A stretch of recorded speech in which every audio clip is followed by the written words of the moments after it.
Di sebuah desa yang tenang dan damai, terdapat sebatang pohon apel yang berdiri megah di tepi sebuah padang hijau. Daun-daunnya lebat, cabangnya kokoh, dan buahnya merah merekah menggoda siapa saja yang memandangnya. Pohon itu tidak hanya menjadi hiasan alam, tetapi juga tempat berlindung dan bermain bagi seorang anak lelaki yang tinggal di desa itu. Setiap hari anak lelaki itu berlari ke padang dengan penuh semangat. Dia memanjat pohon apel, menggapai dahan-dahan yang tinggi, memetik buah-buah segar, lalu memakannya dengan lahap. Setelah lelah bermain, dia sering berbaring di bawah naungan pohon, mendengarkan gemerisik daun yang ditiup angin. Kadang, dia tertidur di perdu pohon itu, merasa seolah dunia adalah tempat yang penuh kedamaian. Pohon apel itu pun selalu merasa bahagia. Namun, waktu berlalu.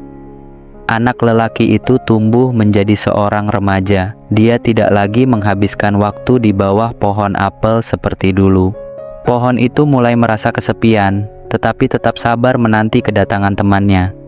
Suatu hari remaja itu kembali, tapi wajahnya terlihat muram. Pohon apel yang telah lama menanti menyambutnya dengan antusias.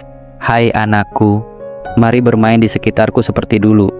Namun remaja itu menggeleng. "Aku bukan lagi anak kecil. Aku tidak punya waktu untuk bermain. Aku butuh uang untuk membeli mainan baru yang aku inginkan," katanya dengan nada putus asa. Pohon apel berpikir sejenak, lalu berkata dengan lembut, "Jika itu yang kau butuhkan, petiklah apel-apelku, jual buah-buah itu, dan gunakan uangnya untuk membeli apa yang kau inginkan." Mendengar itu, remaja tersebut berseri-seri.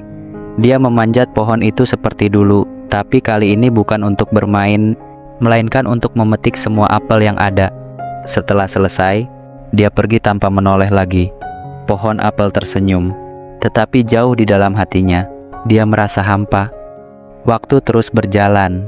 Pohon apel tetap berdiri, meskipun cabangnya kini lebih jarang berbuah. Tahun demi tahun berlalu, dan suatu hari, anak lelaki itu yang kini telah menjadi seorang pria muda kembali. Pohon apel merasa sangat gembira melihatnya. "Aku sangat merindukanmu," kata pohon itu. "Mari bermain-mainlah di sekitarku." Namun pria muda itu menggeleng. "Aku tidak punya waktu untuk bermain.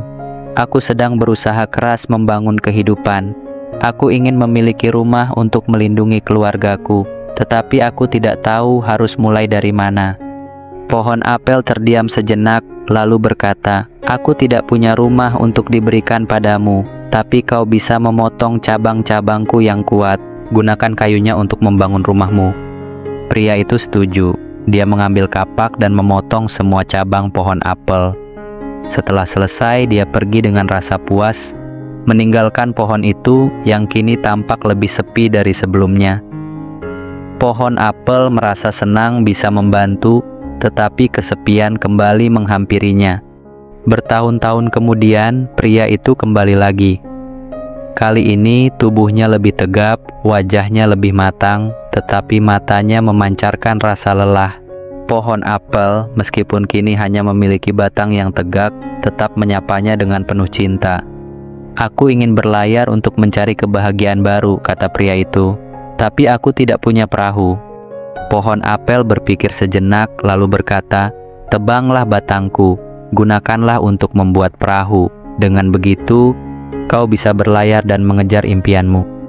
Tanpa ragu, pria itu mengambil kapak dan menebang batang pohon apel. Kini, pohon itu hanya tersisa tunggulnya saja. Namun, pohon itu tetap bahagia karena bisa membantu sahabatnya. Meski setelah itu, pria tersebut pergi untuk waktu yang sangat lama. Bertahun-tahun berlalu, desa itu berubah, banyak hal telah berganti, tetapi tunggul pohon apel tetap berdiri di sana, mengingat semua kenangan bersama anak lelaki yang dulu selalu bermain di sekitarnya. Hingga suatu hari, seorang lelaki tua datang menghampiri tunggul itu. Tubuhnya bungkuk, langkahnya pelan, dan wajahnya penuh keriput. Tunggul pohon itu mengenalinya seketika. "Kau kembali," bisik tunggul pohon dengan suara yang hampir tak terdengar. "Ya, aku kembali," kata lelaki tua itu. Aku tidak memerlukan apa-apa darimu lagi. Aku hanya lelah. Aku butuh tempat untuk beristirahat." Dengan penuh rasa haru, tunggul pohon apel itu berkata, "Jika begitu, duduklah di atas tubuhku, beristirahatlah sahabatku." Lelaki tua itu duduk di atas tunggul itu. Dia menutup matanya, mendengarkan suara angin yang masih setia berhembus di sekitar tunggul itu. Untuk pertama kalinya setelah sekian lama, mereka berdua merasa damai. Teman-teman, tahukah kamu, pohon apel dalam cerita ini sebenarnya adalah gambaran orang tua kita. Ketika kita masih kecil, mereka adalah tempat kita berlindung, bermain, dan mencari kebahagiaan. Mereka memberikan segalanya, kasih sayang, perhatian, dan kebahagiaan tanpa meminta balasan. Namun seiring waktu, kita tumbuh dewasa dan mulai sibuk mengejar dunia. Kita sering melupakan mereka, hanya kembali ketika kita membutuhkan sesuatu. Walaupun demikian, mereka tetap ada, memberi tanpa pamrih, bahkan ketika mereka sendiri harus berkorban. Mungkin kamu merasa anak lelaki itu egois terhadap pohon apel, tetapi bukankah itu cerminan perilaku kita terhadap orang tua? Jangan tunggu sampai semuanya terlambat untuk menunjukkan rasa sayangmu. Hargailah mereka bukan hanya di hari-hari khusus, tetapi setiap saat, karena pada akhirnya orang tua adalah cinta sejati yang tidak pernah tergantikan.